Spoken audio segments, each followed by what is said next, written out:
Thanks, Tim, and thanks everyone for joining today, and thanks for the opportunity of presenting. If you could just move through to the overview. Yeah, so we're going to talk about Global Energy Ventures today. Just as a quick snapshot, as Tim mentioned, roughly market cap of 40 to 45 million. We're in a small team, big on experience in terms of value creation. So we have material ownership in the equity. We're aligned with shareholders. We've recently raised capital, so we have a nice, fully funded balance sheet to move through our program, both for the compressed natural gas and then also the new compressed hydrogen business that we're going to talk about today. So just in terms of the management team, Maurice Brand and Gary Buchanan, both ex-LNG Limited, have extensive experience in building gas-fired power projects, LNG terminals. Myself, I come from a capital markets background. Andrew Pickering recently joined us. He has 30 years of shipping experience in both LNG, chemicals, logistics. And John and David there at the bottom are our naval architects and engineers that have 30 years of experience of building, designing and approving pressure vessels. So that's the basis of our core team. Next slide. So the assets of our company are really about the developing of integrated compressed shipping projects. Those projects all align with this new energy transition theme. So we're talking about green marine transport solutions for both natural gas, which we've been working on for the last 3 to 4 years, and now more recently in hydrogen. So today I'm going to focus more on the hydrogen theme, given we've only got 10 minutes, but it's important to recognise the backdrop of the company and where we've come from. So we spent 3 to 4 years, as I've said, building out our CNG Optimum vessel and supply chain for the support of moving compressed natural gas. That's a patented ship. We've been through 2 to 3 years of approvals, engineering and design. So we are now fully ready and approved construction and the support of a number of stakeholders and groups across the supply chain. Importantly, we are at the point now where we're trying to monetize or commercialize that supply chain, and we're targeting feed level acceptance, and our stakeholders in that process are really large energy majors. So with that experience, we're watching the 2020 phenomenon of the new hydrogen thematic play out. So we spent quite a bit of time testing with the engineers that we have on our CNG design of how we could apply compression or compressed shipping to the world of hydrogen. So we were delighted to come up with a design and a new development for a new CH2 supply chain. So this year and next is really about targeting full design approvals and getting the support of both the supply and the offtake end to move forward. Next slide.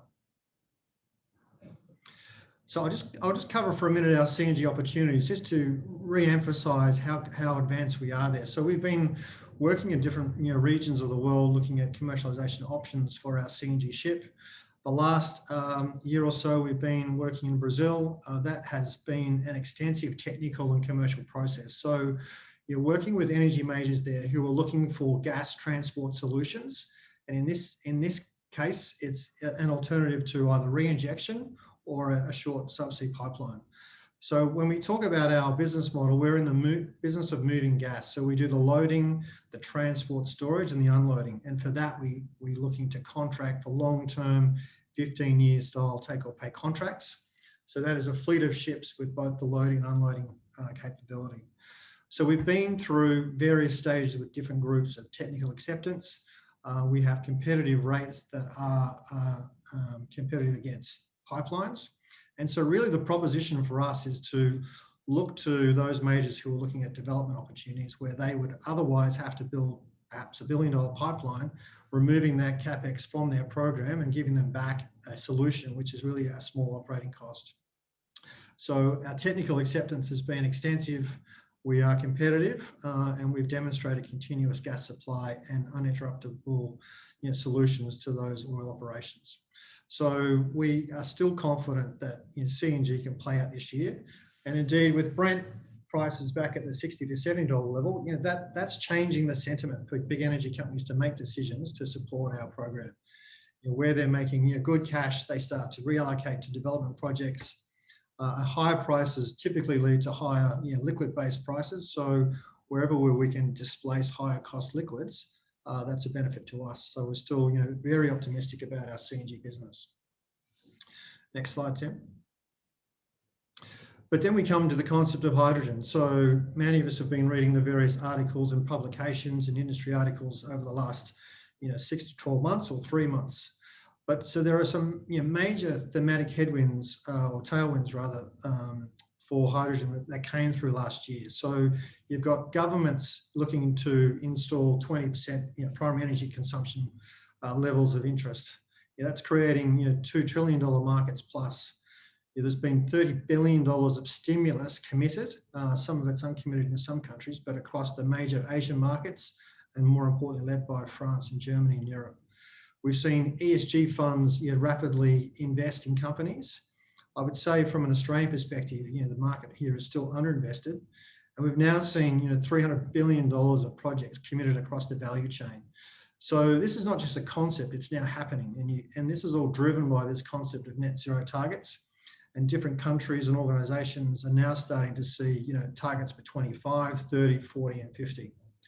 So that's led to critical investment. But what we've seen is you've seen industries start to build out supply and build out demand, and they're now looking for storage solutions. So that's where GEV has its role. Obviously, cost is critical. This concept of pricing parity of fossil fuels is important, and cost is being driven down with scale. But to have scale, you need global markets. And that's where shipping solutions are important. So many analysts and articles have been written about demand. Demand is growing at 10 times through 2030 and 20 plus as the world moves on. So a great thematic and with great investment tailwinds to support. Next slide. So why are we focusing on Australia? So let's spend just a minute here because really Australia does lead the world in terms of its national hydrogen strategy. It has an abundance of renewable resources across the northern parts of Australia and to the southern areas as well. Already we've seen in the last 2 years, 5 of the world's top 10 green hydrogen projects get announced. You've got a few of those key bankable brands that are pursuing projects. You've seen some other juniors start to announce projects. The national hydrogen strategy has been going since 2017 and is evolving. Governments and state level are now putting through funding support. Hydrogen hubs, export facilities. So, GEV is now going to be a part of that. And we've already started to see, lots of inbound interest start to come through in terms of how our shipping application can help create that export market. On the demand side, well, the landscape is changing, almost quarterly. So last year we saw countries such as Japan talk about import targets of 300,000 tonnes. Late last year, they came out with a 10 million tonne import target. So our view is that green hydrogen will be the way to go. And if it's green hydrogen or green ammonia, that will be the product of choice. So Korea, another example, governments starting industry support for storage and infrastructure, big corporates now investing both onshore and offshore. So the demand side is starting to form. So that's the opportunity for us as a new storage and transport solution using compression. So in terms of cost, this was a really interesting graphic that was put out by Bloomberg just a week ago. It shows you where Australia ranks in terms of competing on cost. And I guess why some of those nations that are looking to import hydrogen really don't get to compete from a supply point of view. So anywhere that you start to see numbers sub $2 moving forward, even in a short time frame such as 2030, is really good for the industry here in Australia to start to build out and attract the investment and get towards a production scenario. Next slide. So what have we been doing? So GEV, we really have a first mover advantage using compression. There has been no other compressed hydrogen ship put to the market so far. Indeed, there's been very little alternatives put to the market in general. So this ship design here, which is going to contain 2,000 tonnes of compressed hydrogen, it operates at a pressure of 250 bar, which is a modest level of pressure in terms of the operating environment for energy and shipping, is really going to be competitive. So last year we announced the appointment of the American Bureau of Shipping to commence our approvals and classification process. The first stage of that is called the approval in principle. We've been working with them for a number of months and we expect that to come through very soon. What does that mean? So when people think about compressed hydrogen in a ship, in a vessel this size, a large quantity of energy, it will be safe. So extensive hazard analysis to ensure that the chance of catastrophe is almost zero. And so there'll be a number of recommendations with that approval in principle that we will just need to manage and work through over the next 12 to 18 months to receive an ultimate approval for construction. We've also attracted the likes of Ballard to our program. Ballard, as some of you may be aware, that one of the global leaders in fuel cell systems. So they plan to work with us on developing an emission-free shipping solution. So the holy grail here is to have ships around the world reducing their emissions to zero. So if we can have electric drive engines fueled with fuel cell systems supported by the hydrogen coming from those tanks, that is going to be a key advantage for us in moving this ship forward. In March, we announced the outcomes of a scoping study, which we'll talk about shortly. So now we're moving through the early stages of approvals, and we're into the next stage of really developing out that supply chain, engaging with technical partners, projects, customers, and governments. So it's moving quite quickly. Next slide. So let me just quickly go through the graphical representation of, people think, well, what is your supply chain? So if you think about a project here in Australia, a renewable site that's going to produce green hydrogen through the form of electrolysis, we then take that green gas, hydrogen, compress that into 250 bar, load that into our vessel, and then we store and transport. So the compressed hydrogen is maintained at a pure gaseous form, and that's an important point. We don't change the properties. It's ambient temperature. It's not liquefied. We then arrive at the destination, and we simply then decompress from the ship's operating pressure down to the receiving end with simple scavenging and compression to remove what's called the heel gas, or the balance of that load. So a very simple and a very efficient process. And so that's what you've started to work towards. So next slide. So we then undertook a scoping study recently, and we wanted to try and benchmark where our CH2, or compressed hydrogen solution, sits against the alternatives being liquefied hydrogen, LH2, or indeed ammonia, NH3. So most of the projects from an export perspective are either looking at liquefied hydrogen or ammonia as the export method.